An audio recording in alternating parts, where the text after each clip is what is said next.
Mga mare, ito na ang mga aral mula sa Wicked na puno ng kalog at pasabog, pero may laman at hugot.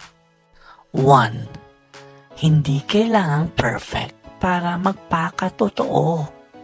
Si Elphaba, green na nga, misunderstood pa, pero alam mo, hindi siya nag-effort magpa-cute o sumama sa uso. Sabi niya, ganito ako. Kung ayaw nyo, edi wag. Kaya kahit hindi siya tanggap ng marami, siya pa rin ang tumayo bilang hero ng kwento.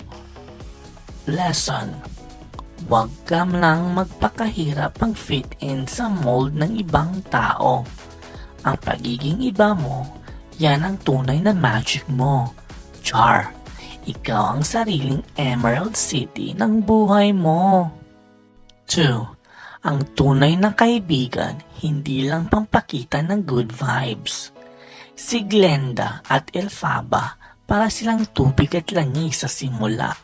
Pero pag may laban, andyan sila para sa isa't isa.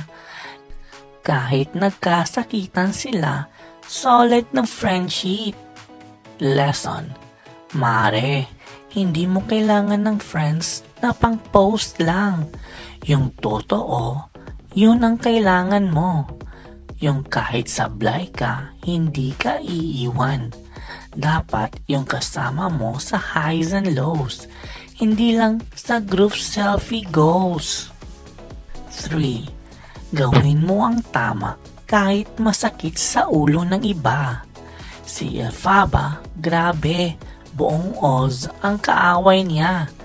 Pero tuloy siya sa pagligtas sa mga inaapi. Sabi niya, bahala na kung ayaw nila. Basta ito ang tama. Kahit siya na ang naging kontrabida sa mata ng lahat, never siyang umatras. Lesson: sa buhay madaming magre-react kapag nandidigan ka. Epal daw, maarte daw. Pero tandaan mo, hindi mo kailangang magustuhan nila.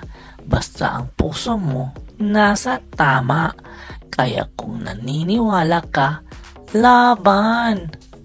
4. Huwag kang magpa-label sa mga tao. Si Glenda ang good witch, si Elphaba ang wicked witch.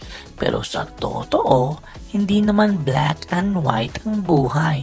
Minsan ang good may hidden agenda at ang wicked misunderstood lang talaga.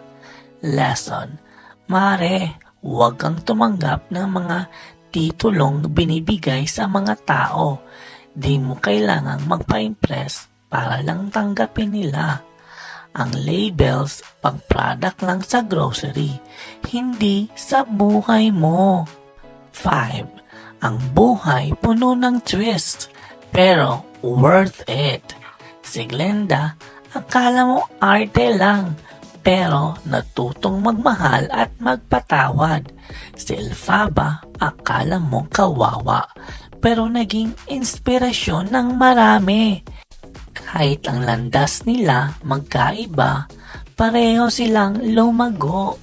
Lesson: ang buhay parang kwento sa Oz. Ang daming surprise, minsan nakakaloka, pero lahat yon maghuhubog sa'yo. Kaya kahit parang sabog ang script ng buhay mo ngayon, mare, trust lang. Ang dulo, ikaw ang panalo. Kung tutuusin, ang Wicked ay kwento ng pagtanggap sa sarili, paninindigan at pag-alaga sa totoong koneksyon sa buhay mo. Kaya kung minsan feeling mo ikaw si Elphaba, go lang. Ang pagiging iba ang magpapakulay sa kwento mo. Please. Kung nagustuhan mo itong video pakiusap, pindutin mo ang subscribe. Seryoso, pindot na ngayon na. Isang click lang, promise, hindi ka mahirapan. Tapos, paki-follow mo na rin kami. Kung gusto mo ng mas marami pang ganitong content, gawin mo na. Please, huwag mong kalimutang i-like rin ito. Napakadali lang, malaking tulong na yon. At higit sa lahat, pakiusap, i-share mo ito. Bigyan mo rin ng chance ang mga kaibigan mo na makita ito. Sige na please. Salamat, ang bait mo talaga.